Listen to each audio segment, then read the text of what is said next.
Hello everyone, मैं PT master Priyanka आज आपको बताने वाली हूँ एरोबिक्स और जुम्बा में क्या फर्क होता है।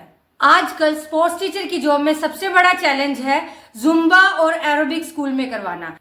आप किसी भी स्कूल में जाते हैं तो सबसे पहले उनकी रिक्वायरमेंट होती है बच्चों को एरोबिक्स करवाना। जिन एक्सरसाइजेज में ऑक्सीजन का सब ज़्यादा से ज़्यादा यूज होता है उन्हें एरोबिक्स एक्सरसाइजेज कहा जाता है। तो उसमें आपकी वॉकिंग भी आ गई। एरोबिक्स के 7 बेसिक स्टेप्स मैं वीडियो के अंत में अपलोड करने वाली हूँ, जो आप जरूर देखना। और दूसरा है जुम्बा। एरोबिक्स में रेपिटेशन ऑफ द मूवमेंट होती है। जैसे आपने एक एक्सरसाइज शुरू करी है 1 2 3 4, इस तरह से आप उसको रेपिटेशन देंगे। बट कॉम्पिटिटिव एरोबिक्स में थोड़ा दूसरा पैटर्न है, मगर हम बात करें जो स्कूल में आप बच्चों की फिटनेस के लिए एरोबिक्स करवाते हैं। मेन एरोबिक्स में सिर्फ 7 बेसिक स्टेप यूज होते हैं और उन 7 एरोबिक स्टेप्स को यूज करके आप डिफरेंट तरह के पैटर्न्स, डिफरेंट मूवमेंट्स और डिफरेंट स्टाइल की कोरियोग्राफी कर सकते हैं। एरोबिक्स के लिए ज्यादातर बीट्स वाला म्यूजिक ही पहली पसंद होता है, क्योंकि उसी के साथ ही आपके मूवमेंट मैच हो सकते हैं। अब मैं आपको जुम्बा के बारे में बताऊंगी। जुम्बा यहाँ की फॉर्म नहीं है। जो जुम्बा है वो लैटिन फॉर्म है पूरी तरह से। 4 डांस फॉर्म को मिलाने के बाद ही जुम्बा बना है। और जुम्बा की जो कोरियोग्राफी होती है, जो जुम्बा के मूवमेंट्स होते हैं, वो एरोबिक्स से काफी डिफरेंट होते हैं। और जो उसके पैटर्न है, उसका जो स्टेपिंग्स है, वो एक डांस की तरह ही होते हैं, जो आप अपनी कैपेसिटी के अकॉर्डिंग स्लो भी कर सकते हैं, फास्ट भी कर सकते हैं। एरोबिक्स के लिए मैंने जैसे आपको बताया 7 बेसिक स्टेप्स है, तो आपके पैरों के और हाथों के मूवमेंट में रेपिटेशन आ सकती है बीट्स के साथ। 1 2 3 4 5 6 7 8 8 7 6 5 4 3 2 1। नहीं तो आप इसको 16 काउंट तक भी लेके जा सकते हैं। मेन इसका है कि 16 बीट्स होनी चाहिए। एरोबिक्स 7 बेसिक स्टेप्स पे होती है, मगर अगर आप स्कूल में करवा रहे हैं, आप छोटे बच्चों को करवा रहे हैं, तो आप इजी पैटर्न, इजी कोरियोग्राफी के साथ एरोबिक्स करवा सकते हैं।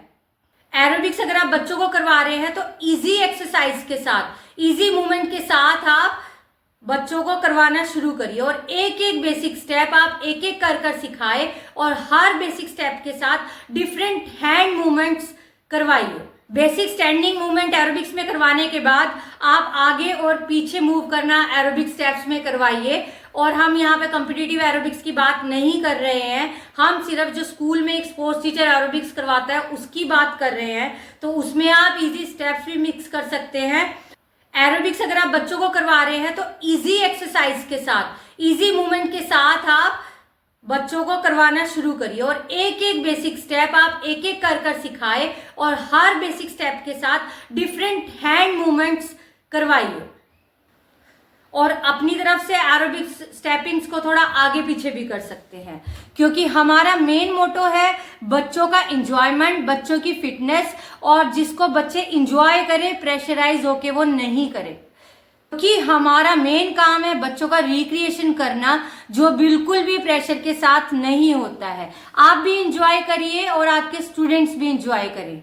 आजकल लोगों ने अपनी सुविधा के अनुसार एरोबिक्स में कई चेंजेस कर दिए अपनी तरफ से, और वो कई तरह के गानों में और कई तरह के मूवमेंट्स करने लग गए हैं, एरोबिक्स में मिक्स कर दिए हैं। बट इससे ये नहीं होता है कि आपका जो एरोबिक्स का बेस है, 7 स्टेप्स बेस है, वो चेंज हो जाएगा। बट हाँ, उम्र के हिसाब से आप उसको लाइट बनाने के लिए, इंजॉयबल बनाने के लिए उसमें कुछ छोटे मोटे चेंजेस कर रहे हैं, क्योंकि फिटनेस आपकी है, आपको जो करना है आप करिए।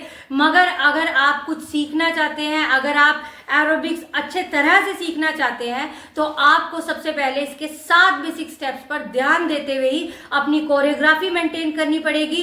बच्चों के दिमाग में वो 7 बेसिक स्टेप फिट करने पड़ेंगे, उनके ऊपर एक एक कर डिफरेंट मूवमेंट्स रेडी करने पड़ेंगे, कोरियोग्राफी करनी पड़ेगी, और इस तरह से आप बच्चों को एरोबिक्स करवा सकते हैं। जुम्बा के लिए मेन लैटिन म्यूजिक ही यूज होता है, क्योंकि जुम्बा लैटिन ही डांस फॉर्म है। जुम्बा को आप कार्डियो भी कह सकते हैं, जुम्बा को आप एरोबिक्स का भी रूप दे देते हैं कई लोग। बट एरोबिक्स और जुम्बा में काफी फर्क है, बहुत फर्क है। तो आप जब भी अगर एरोबिक्स सीख रहे हैं, जुम्बा करवा रहे हैं, तो आप ये फर्क ध्यान में रखिए और बच्चों के रिक्रिएशन के साथ उनको नॉलेज भी दीजिए।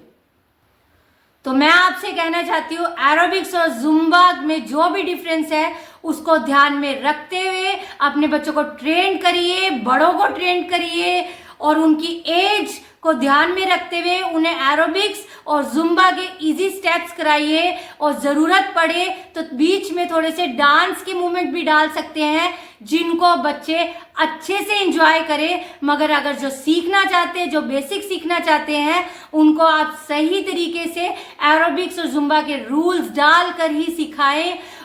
मैं तो कहूंगी एरोबिक्स आप भी करिए और सबको करवाइए, जुम्बा भी आप करिए, सबको करवाइए और मेरे चैनल को लाइक और सब्सक्राइब करिए।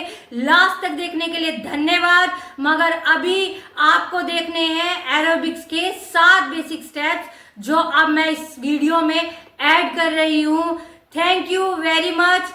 एरोबिक्स के 7 बेसिक स्टेप्स आपको वीडियो शॉर्ट्स में भी मिल जाएंगे, तो प्लीज मेरे साथ बने रहिए और मेरे अगले वीडियो का वेट करिए और लाइक सब्सक्राइब करिए, बेल आइकन को दबाइए ताकि मेरे लेटेस्ट वीडियो आप तक पहुंच सके। और जिन लोगों को डाउट है एरोबिक्स और जुम्बा में क्या फर्क है, उनका डाउट क्लियर करने के लिए मेरा वीडियो उनको फॉरवर्ड करिए और वीडियो को लास्ट तक देखिए। अपनी फिटनेस का ध्यान रखिए, अपनी सेहत का ध्यान रखिए, करिए, जॉगिंग करिए, रनिंग करिए, एरोबिक्स करिए, जुम्बा करिए, डांस करिए, मगर फर्क ध्यान में रखकर। Thank you very much. आप बने रहिए अगले वीडियो में पीटी मास्टर प्रियंका के साथ। नमस्कार, बाय बाय, थैंक यू।